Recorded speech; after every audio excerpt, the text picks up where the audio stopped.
अस्सलाम वालेकुम व्यूवर्स, तव्हां ॾिसो पिया नौमिता जी दुनिया चैनल आहे यूट्यूब मुंहिंजो ऐं असां हिन में मुख़्तलिफ़ टॉपिक्स तव्हां वटि आणींदासीं। वक़्तनि फ़ोक़तनि फ़िलहाल जेको पैंडेमिक हली रही आहे, जेकी वबा हली रही आहे पूरी दुनिया में, उन असांजे मुल्क पाकिस्तान ऐं बल्कि पूरी सिंध खे बि तमामु घणो मुतासिर कयो आहे। इन ई हवाले सां काफ़ी ॼाण आहे बि ऐं काफ़ी माण्हुनि खे ॼाण नाहे बि। असां गॾु मौजूदु आहिनि वधीक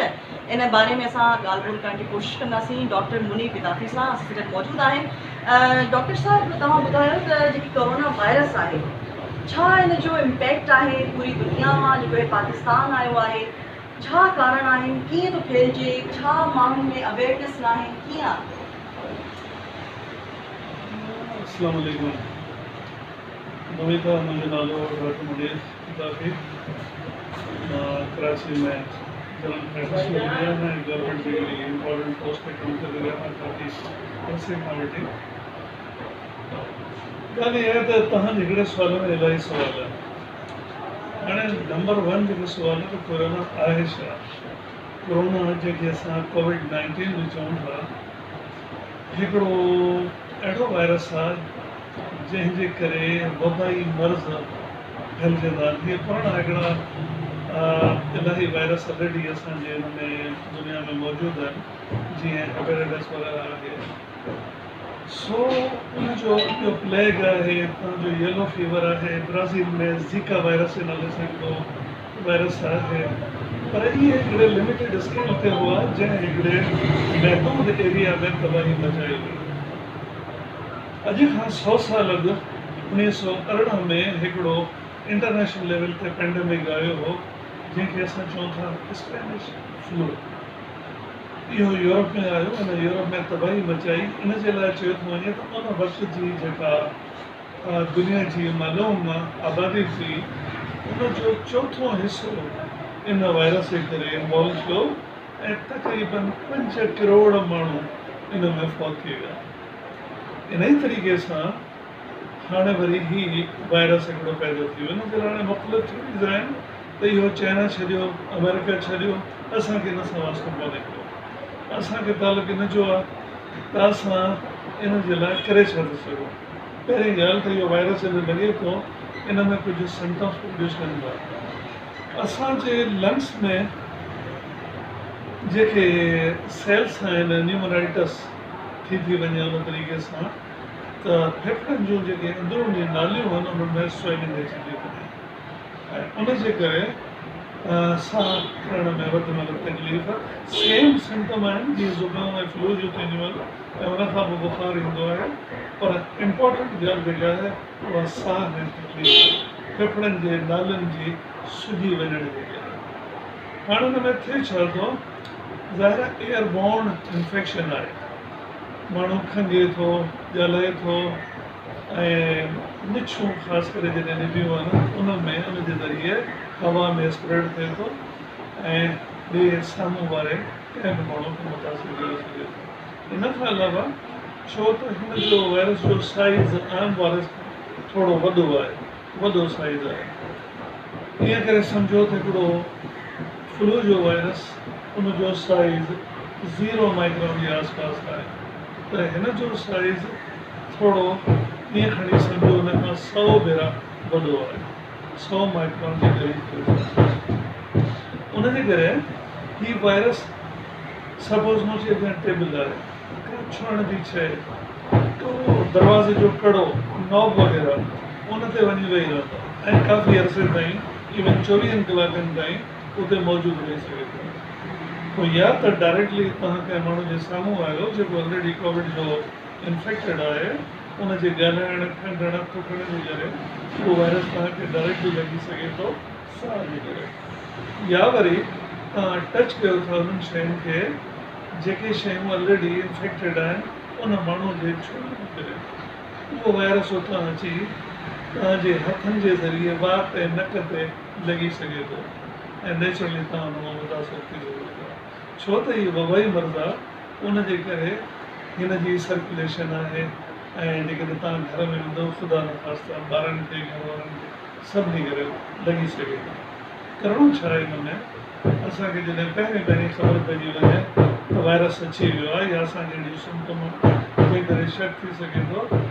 असां फ़ौरन इन जे लाइ वञी पंहिंजो टेस्ट करायूं ऐं जेकॾहिं साबित थी वञे पहिरीं ॻाल्हि त पंहिंजो पाण खे फ़ौरन आइसोलेट करे छॾियो घर वारनि खां तव्हांजे मासूम ॿारनि कोई ॾोह न आहे कयो जो मुफ़्त में उहे इन्फेक्ट थी वञनि ऐं ख़ुदा न ख़ासि उन्हनि खे का तकलीफ़ थी वञे हिकिड़ी ॿी ॻाल्हि हिन वायरस जो मोस्टली असरु पुराणनि माण्हुनि ते ज़ईफ़ ऐं कमज़ोर ते जेके ऑलरेडी बीमार आहिनि साह जे बीमारियुनि में कैंसर में ॿियनि मसइलनि में उन्हनि ते असरु वधीक आहे छो जो असांजी नंढनि ॿारनि जी यूथ जी इम्यूनिटी थोरी वधीक आहे इन करे उन्हनि में सर्वाइवल रेशो वधीक आहे असांखे इहो चयो थो वञे त भई ॿारनि बि इलाही ॿार में मुतासिर थिया आहिनि औरतूं में मुतासिर थियूं आहिनि ऐं पुराणा माण्हू बि थियनि था नौजवान मुतासिर थिया आहिनि मुंहिंजो हिकिड़ो पर्सनल ऑब्ज़र्वेशन आहे त जेके बि वायरल डिसीज़िस आहिनि इन में असांजी इम्यूनिटी थोरी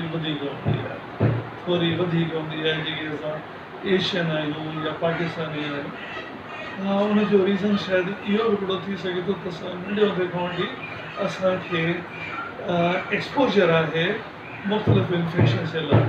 त असांजो इम्यूनिटी लेवल थोरो वधीक आहे उनजो हिकिड़ो मां नंढो मिसाल ॾेई सघां हालांकि मुंहिंजी ॻाल्हि सां आर्गूमेंट थी सघे थो पर नंढो हिकिड़ो मिसाल मां ॾेई सघां त यूरोप में जॾहिं स्पेनिश फ्लू फैलियो हो हुन में 5 करोड़ माण्हू मरी विया उहो हिकिड़ो ज़ुकाम हुयो उहा हिकिड़ी लीथल डिज़ीज़ असांजे पॉइंट ऑफ व्यू में कोन हुई पर असां वटि ॿारनि जा नक वहंदा वधंदा आहिनि ज़ुकाम थींदो रहंदो आहे उन्हनि खे कोई फ़र्क़ु कोन पवंदो यूरोप में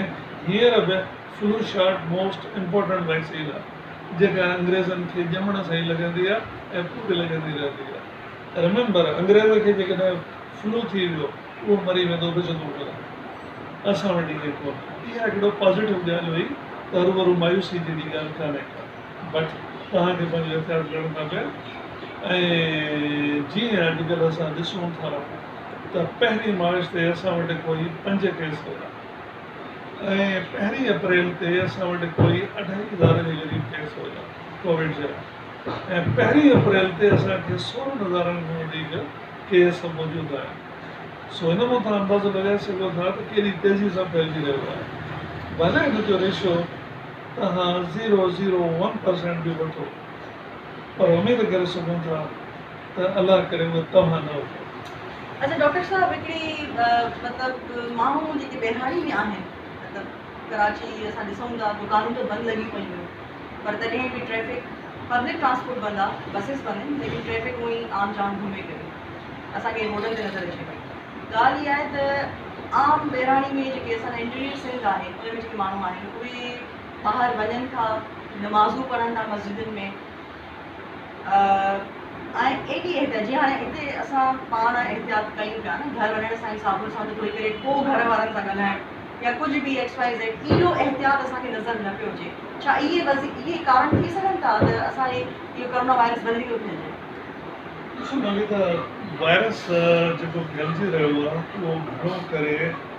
वॾा शहर मेगा सिटीज़ ऐं उन्हनि में जेके कंजेस्टेड एरियाज़ आहिनि वायरस जी पंहिंजी उमिरि लाइफ टाइम घणो कोन हूंदो आहे आम वायरस 7 ॾींहं ही कोविड 14 ॾींहं हाणे छो त तमामु कंजेस्टेड पॉपुलेशन आहे कराचीअ में फ्लैटनि जी आबादी आहे कुझु मौजूदु आहिनि वायरस खे सर्वाइवल जे लाइ होस्ट जी ज़रूरत आहे उहो मुंहं खां जम कंदो तव्हां वटि ईंदो तव्हां खां जम कंदो होॾां वेंदो तव्हां ॿी जॻह ते वेंदो पर तव्हां इहा चेन कम्युनिकेशन वारी ब्रेक कयो त वायरस पंहिंजो पाण मरी वेंदो असां वटि मसइलो इहो आहे जो माण्हू असांजो कल्चर बि इहो आहे ॿियो असां वटि हिकिड़ो रस्म बि आहे माण्हू फैमिलीज़ जॉइंट फैमिली सिस्टम आहे असां वटि माण्हू तमामु रलिजी मिलिजी गॾिजी रहनि ॿाहिरि में फ़ाइदो इहो आहे अञा त हिन माण्हू खे एडवांटेज जेको चइजे त हू थोरो ऑलरेडी आइसोलेटेड आहे हुननि जो एतिरो कम्युनिकेशन शहर वारनि सां कोन्हे असां सिंधी माण्हुनि जो हूअं ई मिज़ाज आहे त जेको जिथे आहे उतां घरां निकिरणु पसंदि ई कोन कंदो आहे ॿारड़ी में ख़ासि तौर ते ॻाल्हि थो कयां सो इन करे हू बचा था वठनि पर रिमेंबर इहे माण्हू जेकॾहिं शहरनि में वञी होटलुनि ते चइनि थियनि था ऐं कंहिं इस्तेमाल में कंहिं मस्जिद में कंहिं बाज़ार में कंहिं शॉपिंग में कंहिं गाॾीअ में जिते 4-5 माण्हू गॾु आहिनि त मुतासिर थी सघनि था। पोइ इहो माण्हू जॾहिं बरहड़ी में वेंदो